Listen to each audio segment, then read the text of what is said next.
is a thrill to be at this event, one of our favorites ever. We can officially start because Swagoo did the wave. We got Swagoo, Mina Kimes, Ryan Clark, Dan Orlovsky. We have Adam Schefter and Peter Schrager as well throughout. Look at that Dan, smile. why are your seats so high? Because every time y'all make me drop my seat, every person I see in public goes, "You're so much taller than I thought," and I'm tired of it. Oh, I can't I'm taller than you, I'm taller than you, I'm significantly taller than you, and I'm taller than you. Significantly? Let me see something really fast here. Let the public. Well, I can't go much higher, but all right. Anyway, Dan's tall. We got it. Let's get to a lot more here. We got to get to Adam Schefter as we've got a lot of stories that are flying around. This is Adam when all the news starts to happen. What is the latest 28 hours ahead of the NFL draft? Laura, everybody's waiting to see what the New York Jets do at number 2. With everybody knowing what the Raiders will do, the Jets effectively are on the clock right now. And will they choose David Bailey from Texas Tech, or will they go with the Ohio State pass rusher Arvell Reese? There's no doubt the Jets are going to go with one of the edge rushers. Everybody in New York is on edge, waiting to see which edge they actually go ahead and pick. And then, of course, the questions will become, where does Jeremiyah Love go? And there's been some speculation that the Arizona Cardinals, who would like to move Adam number 3, if they can't, that Jeremiyah Love would be in the conversation to go number 3. Doesn't mean they'll pick him, but they'll talk about him. But the Cardinals would prefer to trade out.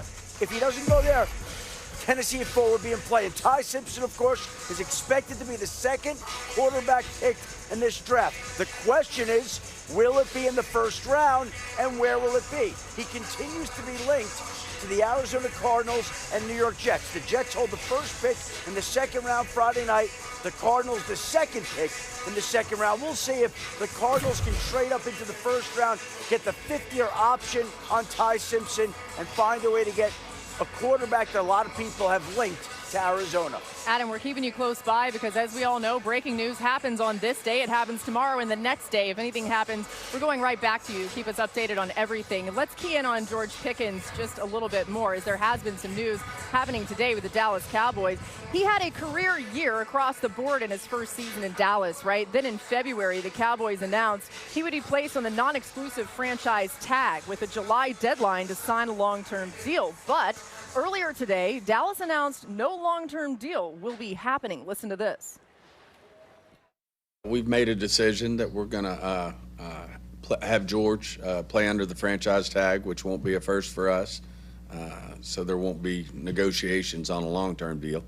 But you know, that's certainly not a first for this organization, and certainly won't be a first in the league. Let's start with the fact it's not easy. You know, having 2 receivers being paid top of the market. I mean, that's obviously a stretch, especially when you have other great players on your team. A quarterback that's been here being the highest paid player in this league for many years now. The other thing is the newness of George being here. And I think George has just done an amazing job. I mean, he's exceeded all expectations. I think anybody, or we wouldn't have gotten him for a 3rd-round pick. Okay, so that was one part of the press conference there in Dallas today as we welcome in Jeff Darlington. You were covering all of it, and it was kind of wild and crazy. What was going on out there, Jeff? Well, Laura, if the chaos, the surreal nature of this pre-draft press conference was any foreshadowing of what's to come tomorrow during the draft, the Cowboys is the place to be. That happened in the 34th minute, what you heard there from Stephen Jones of this pre-draft press conference, talking about the fact that they will not negotiate with George Pickens and they will have him play on the tag. That was after Jerry Jones is sitting at his lectern with the microphone in front of him and says, "Oh, look over there, the president's about to walk through the door." All of us look up and Bill Clinton walks through the door, and 10 seconds later is now greeting Jerry Jones, who stands up and trips over as he's trying to then greet Bill Clinton. I understand, stay with me here, this is all very bizarre. But again, this is a half hour into this press conference that we learned about George Pickens. Now, before that, though, Jerry Jones also elaborated on draft plans that could go in any direction. This is a team with 2 first-round picks, very defensive needy team. We could see them going with a linebacker. We could see them going defensive back, maybe even pass rusher. But Jerry Jones also pointed out, again, before the Pickens stuff, that this is also a team that could go offense. Back in 2020, with the 17th overall pick, this was also a defensive needy team. They selected C.D. Lamb. Jerry Jones pointed that out this time around. So the question becomes, what do they do with George Pickens if, say, they decide to draft a wide receiver at 12? Do they trade him during this draft and get a day 2 pick? There is so much on the table here in Dallas, and I thought that the tone of the press conference set the table for what's to come here at the Star. Ooh. I like what you're throwing out there, Jeff. Great stuff. We'll be back with you in just a little bit. And Jeff mentioned what Jerry said potentially about offense. Brian Schottenheimer said at the league meetings, Marcus, that don't just get tied up in thinking that these early picks are going to be spent for the Cowboys on defense. But now that you consider this George Pickens element of it all, what do they need to do with those picks? George Pickens is not shocking to me. Yeah. Dallas has a number of holes that need to be filled, and I'm not sure financially they wouldn't be too strapped with signing George Pickens and not being able to build out the rest of the team. Always remember this, and this is one thing, for as critical as I am about things that Dallas does, they draft as well as anybody in the NFL. And not only do they draft well, their rookies contribute right away. Now, they stick to a lot of line of scrimmage positions, a lot of places where guys can come in and be a factor, but even with CD, and having success with him as a wide receiver. I remember when they got Dez Bryant when I was in Dallas, and everybody was like, whoa, Dez Bryant became the number 1 wide receiver. I don't think it would be crazy if Dallas went wide receiver in this draft. Not at all. And use for more capital if somebody wanted George Pickens that bad. It just would not be shocking to me. So when you think about what Steven said, I think that actually shows organizational competency. I think it makes sense. Now, it's not great for George. He had a phenomenal year. He wants to be paid as one of the highest wide receivers in the league.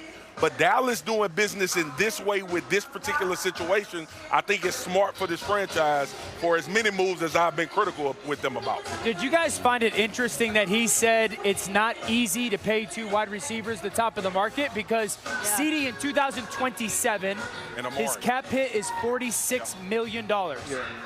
So he's kind of already telling us we're not paying both of them in the future. He just said it. So it's like they can restructure the deal. Yeah, I understand that, but for him to say that, I think makes a clear declaration. And then it makes me think, okay, what wide receiver has to be available at 12 for them to take that player?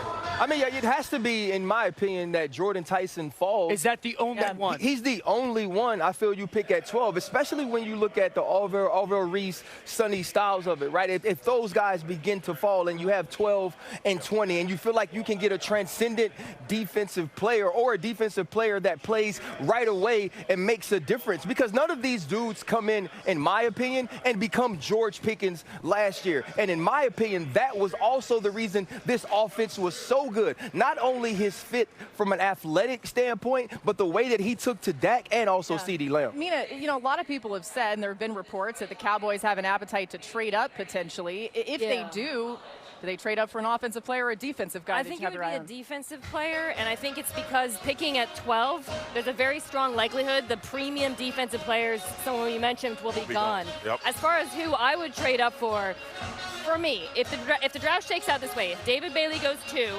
if the Arizona Cardinals take Jeremiyah Love, and the Giants take Downs or Styles, and Arvell Reese starts falling, I really seriously consider picking up the phone and calling Cleveland at 6, who we know has an appetite to come down, because I think he fits not just the need, but also his upside is so tantalizing for this team. So, if let's say the Cowboys were to get Arvell Reese, the comp everyone's going to make is Micah Parsons, right? But I actually think their new defensive coordinator, Christian Barker, coming from Philadelphia, switching to the 3-4, Zach Bond, how they used him in Philadelphia, I think is how I would. So you would say trade up and play him off ball? Play them both. Yeah. Where the way they would use Bond his first year in Philadelphia, where yes, he would play off the ball, but then they would walk him down to the edge. Sure. They would mug him up. Sometimes he would go. Sometimes they would. Those are all things that Arvell Reese did at Ohio State. And to me, as he transitions to becoming a full-time pass rusher, you can keep him on the field that way. And he can make an impact. I think it also says, or you also have to evaluate what they feel about DeMarvion Overshown and the way they want to utilize him, right? Being able to pair those two guys and make sure that they fit. Because I think a big piece of what we miss about defensive play, it is what you can do individually, but how those puzzle pieces fit together and the way Christian would want to use them. Let me ask you this then. If let's in the hypothetical world, Arvell Reese is the trade-up option. then that's a defense with 2 off-ball backers that are a little bit more like athletic players rather than big-bodied players in a conference that is more often than not a run-heavy conference. Really good run defender, though. Yeah. Like yeah, he's physical too. Oh, dude, But you think he's big enough with those? And what he does too as well is hunt. Like the one thing about Reese is when the ball gets going sideline to sideline, and we saw this with Overshown as well, they hunt, they run with great angles, they understand pursuit. Yeah. And I think that sort of speed is what we saw from Philadelphia being so good. It's also a position to need. They've been trying to patchwork this linebacker position through free agency. They've drafted guys. Obviously, it's been a long time since they felt good about a off-the-ball linebacker. Remember, Micah Neville was that guy. He was always up front. You go back to when they made the trade for the guy to Cincinnati, the backer, or Minnesota this year. Logan Wilson. Then you think about, you go back to when they drafted Jalen out of Notre Dame. Regardless of the injury, they've been trying to find and solidify this position for a while. I don't think it would be crazy for them to do that, but I'm going to tell you this, man. I think David Bailey is going to be a factor for whatever team he ends up, as far as a guy that can get after the passer in these critical games in the fourth quarter where we see him come down to time and time again. Yeah. If David Bailey is there from Texas Tech. Oh, he's not going to be there in 12. Tennessee. No, I'm talking – but what I'm saying is, if you're going to come up and he's there. But does the Pickens news change anything draft-wise today? Because yes, absolutely. It has to, because while I believe it's a defensive draft for the Cowboys, there has to be a little bit of thought of if that I would agree Tyson would be the guy. I don't think there's after hearing Stephen Jones's comments, there's a reasonable way that George Pickens and CeeDee Lamb are Cowboys in 2020. They're not going to be. That has to play. They're not going to be. It would be shocking if George Pickens plays this year at all. You have to remember the ties to Michael Parsons' agent, David Mulligetta. This is 2 times the Dallas Cowboys has refused to work with him. I do not believe that this caught David Mulligetta off guard. Yeah. That's number one. The other thing is, I go back to the linebacker spot. They've been trying to find a number 2 wide receiver forever. Yeah. In Dallas as well. What's tricky for Dallas is no second-round draft pick. And I like the second-round wide receivers, but – you got to go get a player. Right? That's big news today. Jordan Tyson would be a great fit. Carnell Tate probably gone by the time. And Tyson is from Allen, Texas. Yeah, good point. Right down the street from the facility. Okay, we're going to keep an eye on this. Leave it there. Big news that certainly factors into all of it. Let's take a look at Peter Schrager's latest mock draft that he just put out today. We can see the top 10 here. It's coming your way in just a moment. We're going to bring Peter in as well. And interesting to see the direction that he went there. The Cowboys he has taking Mansour Delane, really the most guaranteed cornerback in this first round. You've got Jermod McCoy, who has some of the injury issues, but is a great player. I know he's a favorite of Mina Kimes. Let's bring in Peter here as you look at the top 10. Peter, what stands out to you about the strategy in and around the Giants and what they may do, getting those key picks now at 5 and 10? And welcome to the show. What's going on, dude? Welcome to the show is right. Love being on with you, Laura, and the gang. Look, 5 and 10, John Harbaugh instantly becomes one of the most significant people in this NFL draft with the keys to this draft at 5. I have Arvell Reese falling to 5, something that is inexplicable a week ago. But the way that things are looking and just hearing from teams, there is a legit chance that 2 is Bailey, 3 is Love, and 4 is Styles, meaning that Arvell Reese could be sitting there at 5. I think Adam has hit on it throughout the day. The Ohio State logo is something that I would consider very strongly here. If it's not going to be Reese, could be Downs, it could be Styles.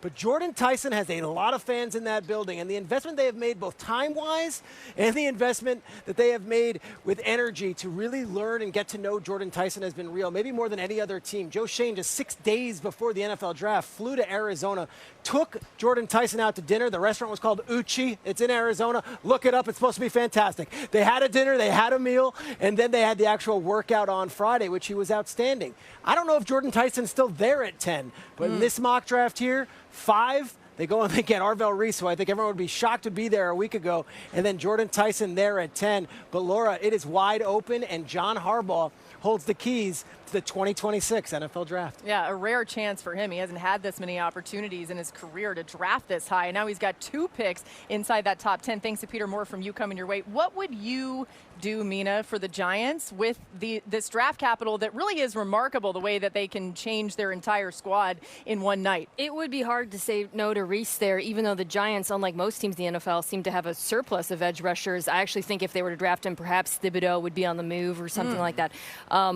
So many players. Styles, Downs makes sense. Jordan Tyson adding another weapons makes sense. I'm just going to throw out, though, I do think an offensive lineman should be under consideration for New York, particularly on the interior. Yep. Right now, looking at that tackles, they're set. You have Jermaine Illuminor, they signed to an extension, but you could draft someone like, I don't know, a Spencer Fano, who you could play both ways, starting wherever he's needed. I think the ideal situation for the Giants is in those that 5th pick, getting one of the 4 dynamic players.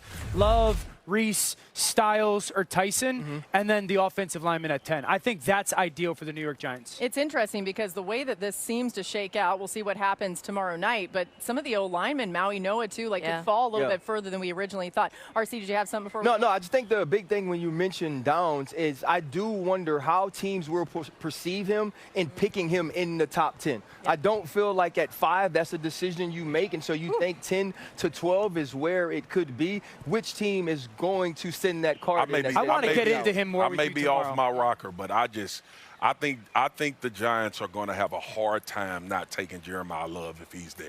I really do, man. The problem is the Cardinals may take him at 3. I know. At 3, I know. I know. More coming from us on this. We won't see Fernando Mendoza here. He's going to be celebrating, most likely being the number 1 overall pick at home with his family. But he threw out the first pitch at the Marlins game. We're gonna check it out. Now listen, guys, he's not a baseball player. Okay, a little high. He didn't want to bounce it. Actually, really high. Now that I'm seeing Why is a quarterback? I think the biggest thing is you want to maintain the shoulder. Right? Yeah. It's an unnatural motion, and you saw Stephen A. throw it 15 yards in front of the catcher. How about this one? Mina climbs. No. Mina. I deleted this footage. Mina uphold. No one's supposed to see it from that angle. Okay. That's not bad. That's great.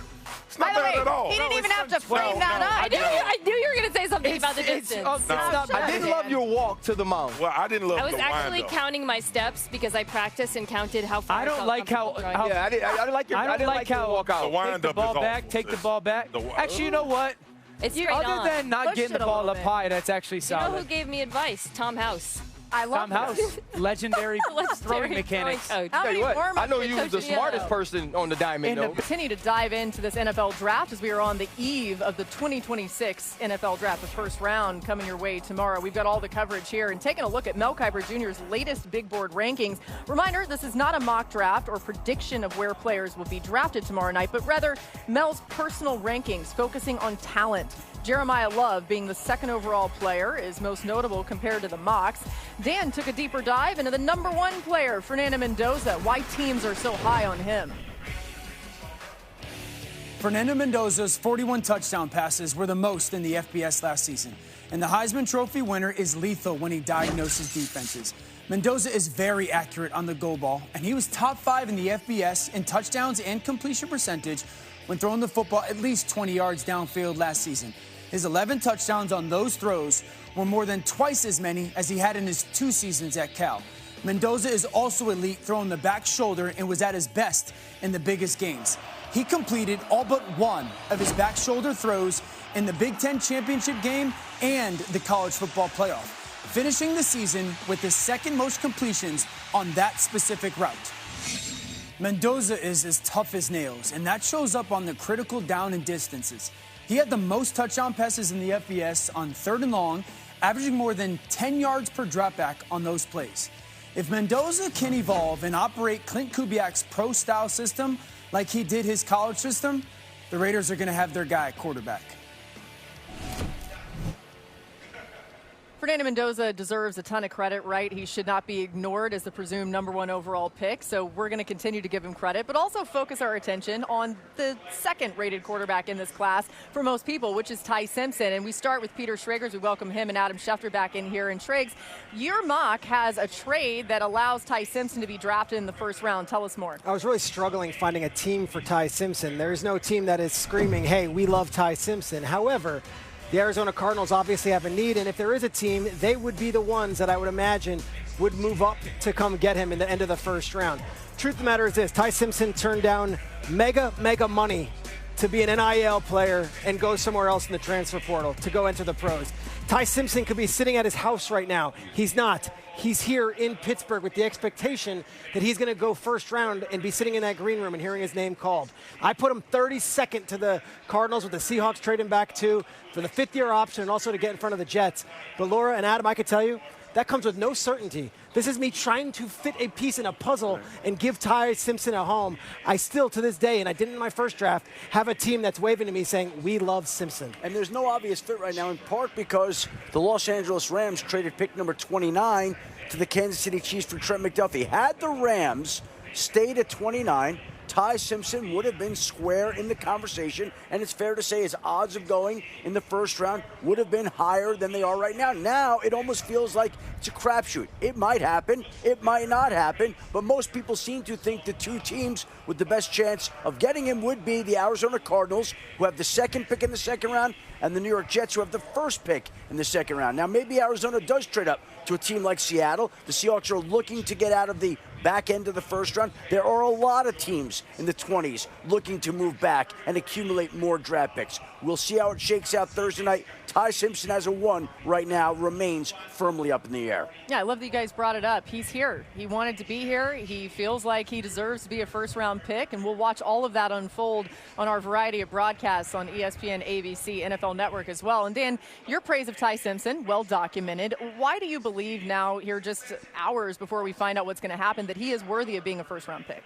Well, Alabama stunk last year, first of all. And so I think that's something that's been lost in the conversation is everyone probably narrates or believes that, well, he was the quarterback at Alabama, couldn't run the football. They couldn't protect the quarterback. They had drops that would just blow your mind. And so I watched a quarterback operate without a lot of help around him. And I understand that the final 5 games were okay. The first 9 or 10 games are absolutely off the charts. And so when I looked at Ty Simpson and I watched this tape and I watched how bad that offensive line was and how poor they were running the football and how bad the skill group was around them, I sit there and I said, there is no doubt. Look at this. We're talking about an offensive line that was 110th in the country in protection. They ran the ball about as bad as you could in college football. Alabama. And the receivers were 32 drops, which was 130th in the country. Maybe I'll be wrong tomorrow night, which I would be bummed about. I just believe those first 10 games before the injury are so good. It's easy for me to see him as a first rounder. Wait, Dan would be bummed about being wrong, Mina? shocking. Oh, my goodness. You're usually so okay with me. Go ahead. I'm stacking things in anger. There's a lot to like in those first half of the season with him. I mean, I see a quarterback who has an NFL arm talent. I see a quarterback who was very good at picking apart zone defenses in a way that does translate to the pros. I think with me, the hesitation is just that he would be such an outlier in a number of areas. One is the inexperience, not a lot of starts. The track record is very small. But the other, and this is really what jumped out to me watching on tape, is just the frame. He is undersized. And when you look at the history of quarterbacks under 6'1", 250 pounds who have started an entire season, it is a very short list. I think we have it here. I mean, Russell Wilson, who came into the league and put on weight. Kyler Murray, played special a ton of college athlete. football. Played a lot of college football. Okay, here we go. So Seneca Wallace, Russell Wilson, Kyler Murray, Bryce Young. That's it. If you expand it to over that, you start bringing in Caleb Williams, who's stouter. Brock Purdy, he's heavier as well. It is a very small group. And Dan, you know this, it is harder to play the position when you are that small. And not just from a vision standpoint, and I do think that shows up sometime in the pressure when he gets a little bit anxious in muddied pockets, but the frame, the durability is a concern of mine watching him. The durability thing I could have a conversation with. I don't think the size, I watch him throw over the middle of the field like an absolute savage. So he sees it. The durability thing, and people are, Joe gets hurt, Lamar got hurt, Patrick got hurt, Josh got hurt. Everybody gets hurt, but there's a reason why we don't see a lot of quarterbacks that size in the NFL. And the thing about the division, one more thing about that, just really quickly, he does throw over the middle. He's going to have to play super fast. He does. In a way that, like Brock Purdy learned how to do in the NFL. Because I do see when the pocket gets muddy, that's where the frame starts to show up, and he gets a little bit, that's where the numbers start to fall off in the performance. Swag, there's no denying the sample size, though, that Mina is illustrating here. There's just not that many quarterbacks at that size that have done it well. Yeah, look, if this was the draft before the new format and the new pay scale, Ty Simpson wouldn't be going first round. But you could take a shot on a guy late in the 20s now because, one, you're not hamstrung by what you have to pay him, and two, once you get him, you can develop him. And he needs to be developed. All of them does, but he needs to be developed. He needs time on task. You get Leary. We were having this conversation before the show. It's just the same as you and Mina just did and I'm doing. In these draft rooms, how much time do you spend trying to convince yourself? Because at some point, you got to look at the board and say. I don't think you're convincing yourself. I think you're convincing yourself maybe on the starts and maybe the size, but you take Baker Mayfield. But this is where I was going with that, Dan. You still got other names that's going to be on that board. Sure. And as a group, right. you got to ask yourself, sure. Are we willing to take time for a guy that's probably not going to play as opposed to somebody that can come in and help us right away and maybe we better suited in the future? Yeah. I know a lot of people have him mocked to the Cardinals, and I get it, right? But doesn't it just feel like he needs to go to a team that already is somebody set up that's really already well, established, has a quarterback, 100%. can spend some time learning, and then eventually maybe develop and take it over. All right, another guy that may go to the Cardinals, that's Jeremiyah Love, and I'm talking at number 3 overall. He is joining us next on the show. We'll spend some time with the Notre Dame running back and find out how he's feeling ahead of draft night. Look at him. He looked like he's ready to run He's for ready to go. He's also in his hotel room joining us in just moments. You only get this access on NFL Live. We'll be right back. Turn the offseason.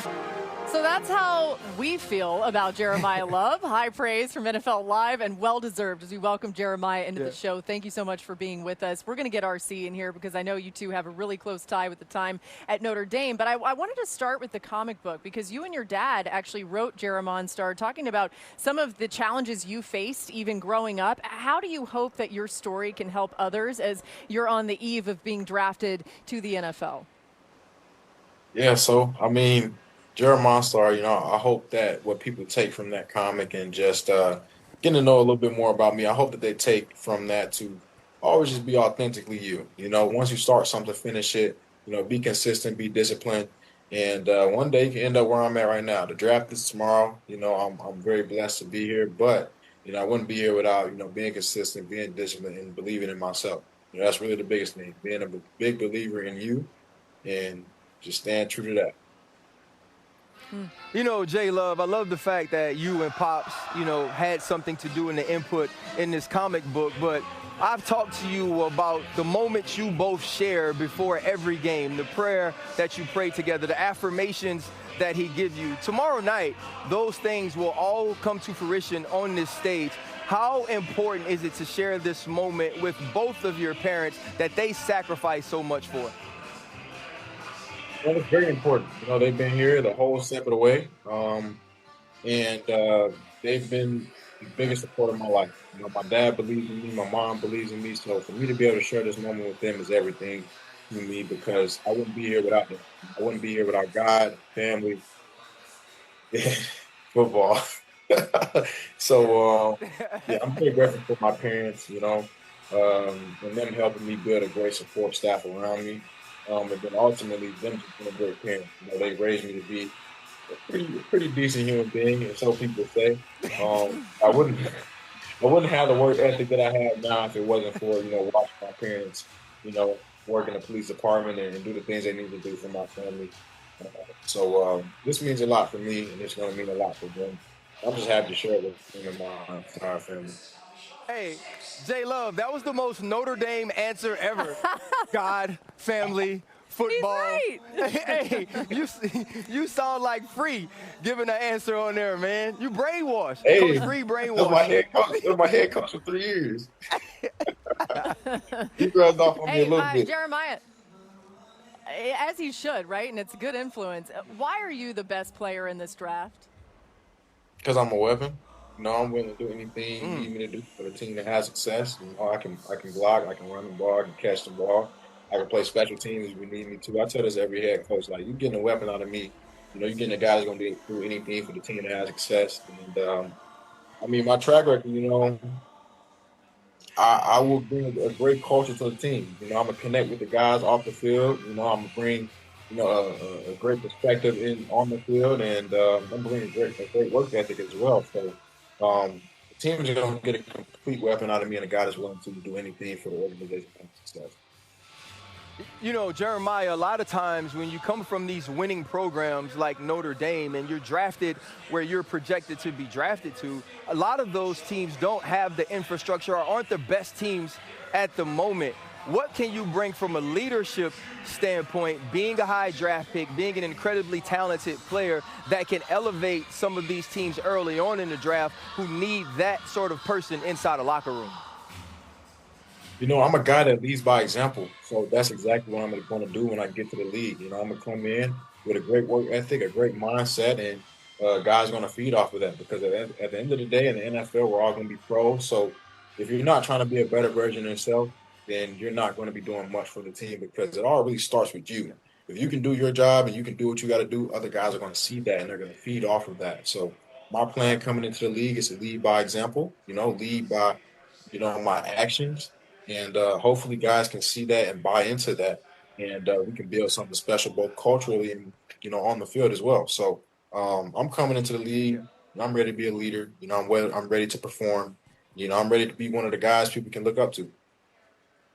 You know what, J Love, when I met you, you didn't have them 2 chains you got on right now. I want to know if you got any of this Marcus Freeman model influence that we saw in Esquire. You know, we talked a little bit about your fit. I mean, are we going to get some of this from you? Right? Is Coach Free going to rub off on you a little bit with the hand behind the head when you take the picture after the draft? Right? I mean, listen now. This Notre Dame pretty boy you now. You know what I'm saying, J Love? I need to get some of this now. You can't get that out of me. That's Coach Free. That's him, though. That's him. That ain't me. That ain't Y'all gonna give him that? Hey, we're going to see him on the red carpet tomorrow. Jeremiah's on the red carpet tomorrow. We might have to. Oh, hey, that's all you're going to get. I like that. But, man, best of luck, man. So excited for you, bro. It was an honor to watch you play 2 years ago in person. Can't wait to see it on NFL fields as well. Appreciate you, bro. Appreciate that. Yes, sir. Thanks for joining us here, Jeremiah. We're excited for everything coming your way tomorrow. And we have our entire reporter group covered here. We got Lindsay, Theory, Sal Palantonio, Kimberly Martin, Jeff Darlington. We're back on NFL Live. We got you covered everywhere, not just Pittsburgh. Reporters embedded with teams for the next 3 days. Jeff Darlington with the Cowboys, Kimberly Martin with the Giants, Sal Pal with the Jets, and Lindsay Theory, the latest on the Raiders situation.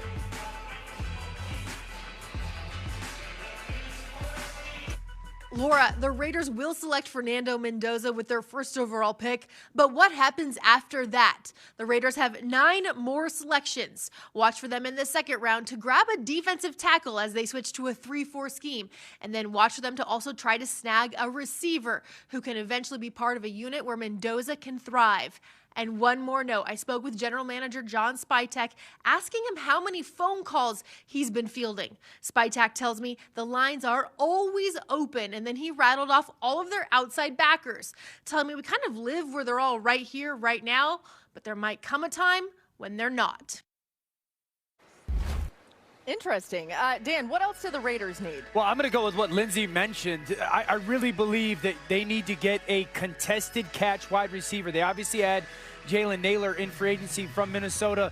Is it going to be Elijah Surratt, his go-to guy, specifically down in the red zone out of Indiana? It's something that Fernando's got great comfort in. Omar Cooper Jr. as well. Boston out of Washington. But a big-body contested catch wide receiver, I think, matters sometime early on.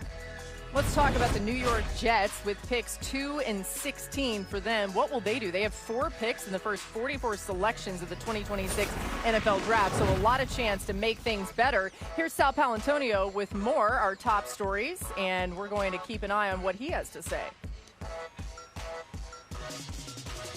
This headline in the New York Post says it all. Everybody's on edge. What will the Jets do at number 2? Will they take pass rusher out of Ohio State, Arvell Reese, or David Bailey, another pass rusher out of Texas Tech? And that will influence a lot of decisions in the first round. At the 16th pick, that pick is open for business. The Jets could move up or move down, depending on who's on the board. Look for them to get another wide receiver in their wide receiver room. RC, how did the Jets decide what to do at 2? I mean, I think David Bailey is the easy answer. When you look at his Texas Tech tape, it's about the production. It's about the effort. It's about the ability to finish. And yes, Arvell Reese is an absolute freak, and you love what he could do off the ball. But when you're trying to fill holes the way you are for the New York Jets, you want someone that can get after the passer from the rush position. And then I think at 16, if a receiver falls to you that you like, you take him, or you move to try to get more draft picks. And we've talked about what the Giants have done to set themselves up well. The trade with the Bengals gives them picks 5 and 10. Little smile there from Harbaugh. We'll see how big he's smiling tomorrow, depending on where they go. Kimberly Martin with more on the Giants approach. Laura, I've been at the Giants facility the past 2 days, and here's what I've learned. 1, John Harbaugh, I'm told, does more draft prep than a lot of NFL coaches. And 2, he and Joe Schoen have been in constant communication about their draft board. Take, for instance, Monday. They sat down with their coordinators to go over top prospects, and I was even told that a quick Harbaugh drop-in turned into a 2-hour conversation with Schoen about prospects, until finally they looked at each other and said, all right, we got to get some sleep. Let's attack it tomorrow. Marcus, how does Harbaugh attack the draft? I obviously think you want to come away with 2 really good players on either side of the ball. And I've just been on this since we started talking about the Giants positioning themselves, is that I don't think Jeremiah Love can be an afterthought in these conversations. Cam Scatterbull coming off a major injury. You have Tracy that's backing him up. But you got a young quarterback in an offense that wants to be explosive. So if it's not going to be wide receiver, find you another playmaker outside of Malik Neighbors, and then get you the defensive guy at 10. Let's talk about the Rams. Interesting to see what they do. Sean McVay's squad at pick number 13. They haven't often had a pick in the first round in recent years. Let's hear more from Les Snead on the receivers available. I think that in the receiver class, and here's what's interesting, whether it's this class, next year's class, last year's classes, whether it's college football, high school football, NFL, you got a lot of teams throwing the football.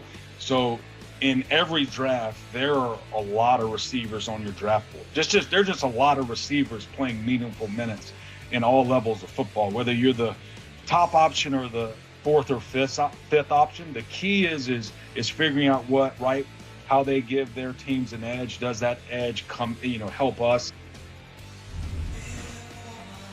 Nina, what do you think the Rams do? Wide receiver at 13, maybe? It's under consideration. Look, the Rams are stacked. This roster doesn't have a lot of needs. They could draft for depth, offensive line, or even edge, but receiver is one of the very few needs they do have, especially with Devontae Adams turning 34 this year. It's the final year of his contract. I think Jordan Tyson would be a dream fit for them. His ability to work the middle of the field on digs, crossers, but also Mekhi Lemon really fits that offense. Some interesting choices, as well as the tight end Kenyon Sadiq, but I would look for the Rams to add a pass catcher. All right, so much more still to come. We're going to dive back into some